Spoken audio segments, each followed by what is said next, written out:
فاتحہ کا ایک نام سورۃ الشفا ہے. اللہ کے رسول جناب محمد رسول اللہ صلی اللہ علیہ وسلم نے اسے رقیہ کہا ہے. کوئی بھی بیماری, آپ کو میں بتانا چاہتا ہوں اپنی زبان میں تھوڑا سا معذرت کے ساتھ, کہ ڈاکٹر لوگ عام طور سے اینٹی بایوٹک جب دیتے ہیں تو ایک دوا ہوتی ہے ایون, وہ رکھ دیتے ہیں تاکہ کوئی ریئیکشن نہ ہو. گویا سورہ فاتحہ اگر ایک انسان قرآن مجید کی دوسری آیتوں کو نہیں جانتا ہے کہ کون سی آیت فلاں بیماری میں ہمارے لیے شفا کا کام دے گی, تو ایسی صورت میں ایک انسان کو کم سے کم, ہر انسان کو سورہ فاتحہ یاد ہوتی ہے.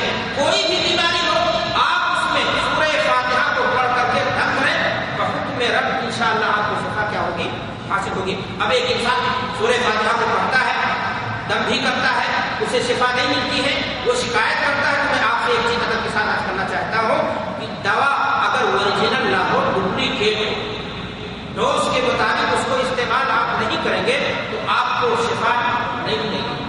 سورہ فاتحہ آپ نے کس طرح سے پڑھا ہے؟ قرآن مجید کو ویسے پڑھیے جیسے اللہ تبارک و تعالیٰ نے پڑھنے کا حکم دیا ہے. تو حق تلاوتی, اس کے مخارج کے ساتھ, اس کے آداب قرات کے ساتھ اگر آپ پڑھیں گے تو انشاءاللہ اللہ کے حکم سے آپ کو آپ کی بیماری میں کیا ملے گی, شفا ملے گی. اگر کوئی شخص اس بات کی شکایت کرتا ہے کہ میں نے پڑھا, اور بہتر بھی یہی ہے, آپ کو بتانا چاہتا ہوں کہ ایک انسان کو اگر کوئی بیماری لاحق ہوتی ہے, کوئی پریشانی لاحق ہوتی ہے, تو سب سے پہلے اسے خود اپنے آپ پر دعا کر کے کام کرنی چاہیے, دم کرنا چاہیے, گھٹنا چاہیے, جانا بھی چاہیے دوسرے بزرگوں کے پاس. اگر کوئی شخص عالم آدمی ہے, ڈھنگ کا ہے, شعبدہ باز نہیں ہے, اس سے جا کر کے دعا بھی انسان کرا سکتا ہے. لیکن ایک انسان کو اپنے نفس کا علاج سب سے پہلے خود کرنا چاہیے. لیکن خود علاج کرنے کے لیے آپ کو قرآن صحیح پڑھنا ضروری ہے, تاکہ تمام لوگوں کو اس کا فائدہ آپ کی زندگی میں کیا ہو سکے, مرتب ہو سکے. میرے بھائیوں اور دوستوں, میں کہنا یہ چاہتا ہوں, گویا جھاڑ پھونک جائز ہے, لیکن اس شرط کے ساتھ کہ وہ اللہ کی کتاب سے ہو, اللہ کے رسول صلی اللہ علیہ وسلم کی احادیث سے ہو. خطبے مسعودہ کے بعد میں نے آپ کے سامنے عبداللہ بن مسعود رضی اللہ تعالیٰ عنہ کی حدیث پڑھی ہے. انہوں نے یہ بیان فرمایا کہ اللہ کے رسول صلی اللہ علیہ وسلم کا ارشاد ہے, ان الرقیہ والتمائم والتبع شرک. یہ جھاڑ پھونک اور اسی طریقے سے تمائم, تعویذ, دیولا, جس کا بیان میں انشاءاللہ آپ کے سامنے کروں گا, یہ مشرکانہ کام, شرکیہ عمل. اگر ان چیزوں کے بارے میں یہ اتحاد ہو جائے کہ یہ چیزیں بذات خود فائدہ دیتی ہیں, تو شرک اکبر نکلی جائے. لیکن اگر ایک انسان یہ اتحاد نہیں رکھتا ہے تو شرک کے باب سے ہے, لیکن شرک اصغر کے باب سے ہوگی. میرے بھائیوں اور دوستوں, میں آپ سے کہنا چاہتا ہوں کہ عبداللہ بن مسعود رضی اللہ تعالیٰ عنہ کی اس حدیث کے اندر جھاڑ پھونک کو بھی شرک کہا گیا ہے. لیکن آپ جانتے ہیں کہ ایک حدیث دوسرے حدیث کی کیا ہوتی ہے, تشریح کرتی ہے, وضاحت کرتی ہے. اللہ کے رسول صلی اللہ علیہ وسلم نے جب یہ بات فرمائی تو صحابی رسول فرماتے ہیں, مالک ابن عوف اشجعی, کہ ہم نے اللہ کے رسول صلی اللہ علیہ وسلم سے پوچھا, یا رسول اللہ كنا نبغي في الجاهلیہ فكيف ترى في ذلك, فقال عارضوا علی ركابكم وقال لا باس بالرخي ما لم تكن شركا. اللہ کے رسول جناب محمد رسول اللہ صلی اللہ علیہ وسلم نے جب جھاڑ پھونک سے آپ صلی اللہ علیہ وسلم نے منع کر دیا تو ہم لوگ اٹھ گئے. لیکن ہم نے ایک دن اللہ کے رسول صلی اللہ علیہ وسلم سے جا کر کے یہ بات عرض کی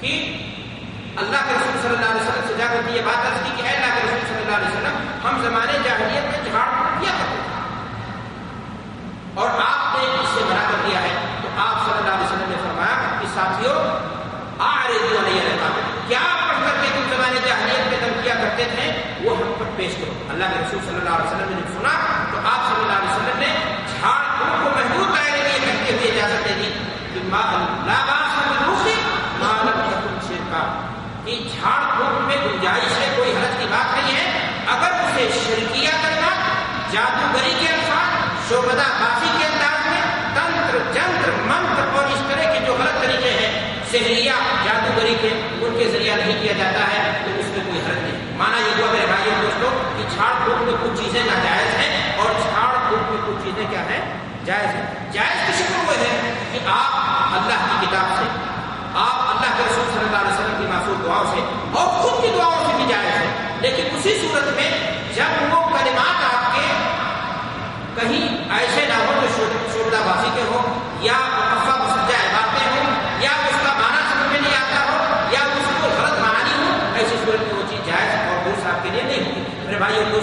صحابی رسول ہیں، وہ فرماتے ہیں حضرت جابر رضی اللہ تعالیٰ عنہ، کان علی خال ید، ہمارے ماموں تھے وہ جھاڑ پھونک کا کام کیا کرتے تھے. اللہ کے رسول جناب محمد رسول اللہ صلی اللہ علیہ وسلم نے جب یہ بات فرمائی کہ جھاڑ پھونک مشرکانہ عمل ہے تو وہ اپنے کام سے رک گئے.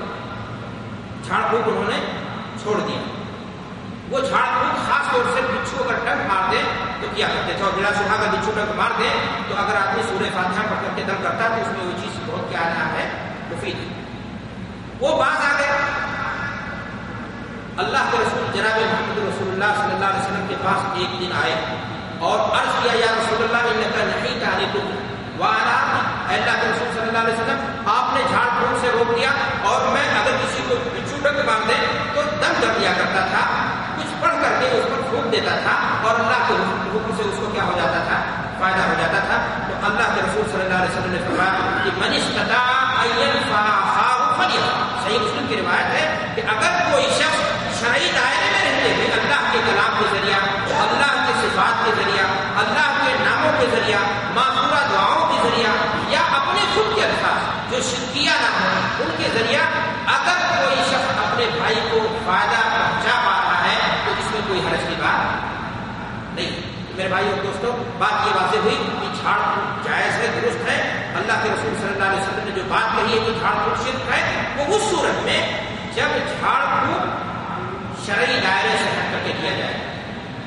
علاج جھاڑ پھونک کے ذریعہ، علاج اگر آپ دواؤں کے ذریعہ ڈھونڈ رہے ہیں، علاج دیگر چیزوں کے ذریعہ آپ کے لیے ڈھونڈنا جائز ہے، تو آپ کے لیے علاج اس طرح سے بھی جائز ہے کہ آپ اللہ کے کلام کو پڑھ کر کے جھاڑ پھونک کریں، دم کریں، آپ اس کے ذریعہ علاج ڈھونڈ رہے ہیں، آپ کے لیے یہ چیز جائز ہے. اللہ کے رسول جناب محمد رسول اللہ صلی اللہ علیہ وسلم کی حدیث ہے، حضرت عائشہ صدیقہ رضی اللہ تعالیٰ عنہ فرماتی ہیں کہ خود ذات رسالت آپ صلی اللہ علیہ وسلم جب کوئی تکلیف ہوتی تھی تو حضرت جبریل علیہ السلام آیا کرتے تھے اور آپ صلی اللہ علیہ وسلم پر یہ دعا پڑھ کر کے درد کرتے تھے، بسم اللہ ابریک ومن کل داء یشفیک ومن شر حاسد اذا حسد وشر کل عین. اللہ کے رسول جناب محمد رسول اللہ صلی اللہ علیہ وسلم کو انسانی بشری تقاضے کے مطابق بیماری لاحق ہوتی تھی، آپ کو بھی پریشانی لاحق ہوتی تھی، جسمانی عوارض آپ کو لاحق ہوتے تھے اور آپ بھی وہی طریقہ اپناتے تھے. آپ بھی علاج ڈھونڈتے تھے، آپ بھی دواؤں کے ذریعے علاج ڈھونڈتے تھے، آپ جو ہے رقیہ اور کے ذریعے علاج ڈھونڈتے تھے. جبریل امین آتے تھے آپ کے پاس اور اللہ کے رسول صلی اللہ علیہ وسلم پر پڑھ کر کے کیا کرتے تھے، دم کرتے تھے. تو گویا اگر اس دائرے میں یہ چیز ہے تو ایسا کرنا جائز ہے اور ایسا کرنے میں کوئی حرج نہیں. میرے بھائیو اور دوستو، خود اللہ کے رسول صلی اللہ علیہ وسلم کی عملی زندگی کا اگر آپ مطلب تو پتہ یہ چلے گا کہ خود اللہ کے رسول صلی اللہ علیہ وسلم حضرات حسین پر دم کیا کرتے تھے. اپنے نواز حسن اور اپنے نواز حسین پر کیا کرتے تھے، اللہ کے رسول صلی اللہ علیہ وسلم دم کیا کرتے تھے. اگر کوئی باپ اپنے چھوٹے بچوں پر اس طرح سے وہ اسٹینڈ پڑھ کر کے دم کرتا ہے اور دیگر دعائیں جو ثابت ہیں ان کو پڑھ کر کے دم کرتا ہے تاکہ وہ آسیبی حرکات اور سکنات سے، شیطانی اور سازش سے، اس طرح کی چیزوں سے محفوظ رہیں، تو اس میں کوئی حرج کی بات نہیں. شریعت اسلامیہ نے اس کی اجازت دی ہے، نہ کوئی عالم اس کی مخالفت کرتا ہے، نہ کوئی دین اس کو غلط کہتا ہے، نہ کوئی جماعت اس کی تقریر کرتی ہے. بات مخالفت کی وہاں جب علاج کے نام پر، جھاڑ پھونک کے نام پر شرک و کفر اور افواہ اور بکواس کو، شعبدہ بازی کو، خرافات کو، سب کو کیا بنا دیا جائے، جھاڑ پھونک کا نام دے دیا جائے اور ان تمام چیزوں کو اجازت میں سرٹیفکیٹ دے دی جائے اور ان چیزوں کو جائز کر دیا جائے. میرے بھائی اور دوستوں، حضرت عائشہ صدیقہ رضی اللہ تعالیٰ عنہ کی حدیث ہے، وہ بیان فرماتی ہیں کہ ان نبی صلی اللہ علیہ وسلم کان اذا اشتكى يقرأ على نفسه بالمعوذات. اللہ کے رسول صلی اللہ علیہ وسلم کو کبھی کبھی جسمانی کوئی تکان، پریشانی، تکلیف لاحق ہوتی تھی تو خود ذات رسالت نام صلی اللہ علیہ وسلم وہ اسٹینڈ پڑھتے تھے اور وہ اسٹینڈ پڑھ کر کے اپنے جسد اطہار پر اپنے ہاتھ کو کیا کرتے تھے، اللہ کے رسول صلی اللہ علیہ وسلم پھیرا کرتے تھے.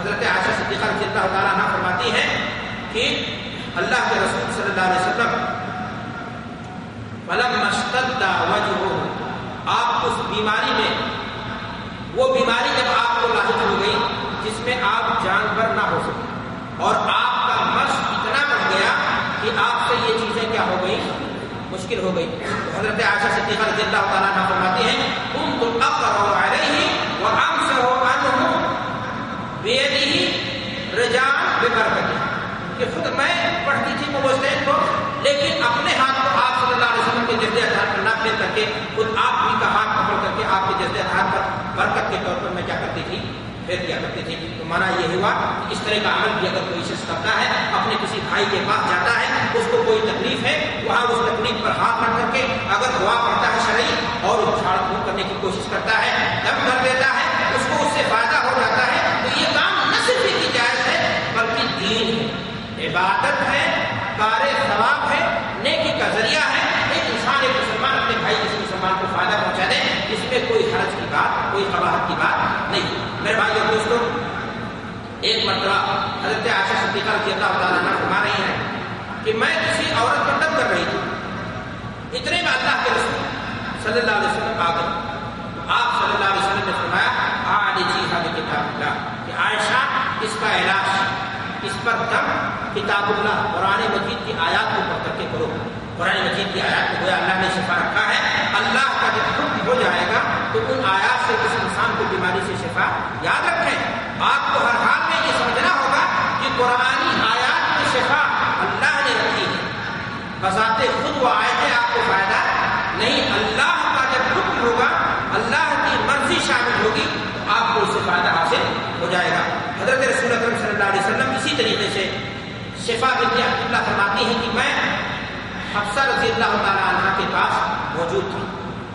اللہ کے رسول صلی اللہ علیہ وسلم آئے اسی بیچ. حفصہ رضی اللہ تعالیٰ عنہ کے پاس شفا موجود تھی. وہ آیا کرتی تھی ان کے پاس تعلیم کے لیے، کچھ سیکھنے کے لیے. ان کی بوا پھوپھی ہوتی تھی. اللہ کے رسول صلی اللہ علیہ وسلم نے جب شفا کو دیکھا جو عبداللہ کی بیٹی ہے، اللہ کے رسول صلی اللہ علیہ وسلم نے حفصہ کو مخاطب کرتے ہوئے فرمایا، کیا فرمایا اللہ کے رسول نے؟ الا تعلمین هذه رقیۃ النمل کما علمتیها الکتاب. جس طرح تم اسے لکھنا پڑھنا سکھا رہی ہو، اسی طرح انسی گھوڑا جو نکل جاتا ہے اس پر دم کرنے کے لیے اس کو کیوں نہیں دعائیں سکھا دیتی ہو اللہ کی کتاب سے؟ یہ بھی سکھا دو. وہ ایک انسان کی ضرورت ہے، ایک انسان زندگی میں پریشانیاں اس کو لاحق ہوتی ہیں. اللہ کے رسول صلی اللہ علیہ وسلم نے نہ صرف یہ جائز کہا بلکہ تعلیم ہو رہی ہے کہ چھوٹوں کو سکھایا جائے تاکہ فیوچر میں چل کے آگے چل کے وہ اس ذمہ داری کو کیا کر سکے، نبھا سکے بخصوص خوبی. میرے بھائیوں اور دوستوں، حضرت عثمان ابن ابی العاص رضی اللہ تعالیٰ عنہ فرماتے ہیں کہ میں اللہ کے رسول صلی اللہ علیہ وسلم کی خدمت میں حاضر ہوا. میں نے درد کی شکایت کی کہ اللہ کے رسول صلی اللہ علیہ وسلم ہمیں فلاں جگہ درد تکلیف ہے، پریشانی ہے جس میں. تو آپ صلی اللہ علیہ وسلم نے ان سے فرمایا جہاں پر تمہارے جسم میں تکلیف ہو رہی ہے وہاں اپنے ہاتھ کو کیا کرو. مثلا آپ کے سر میں تکلیف ہے، آپ کے کھپٹی میں تکلیف ہے، آپ کے سینے میں تکلیف ہے، آپ وہاں اپنے ہاتھ کو رکھو. آپ یہاں بھی غور کریں،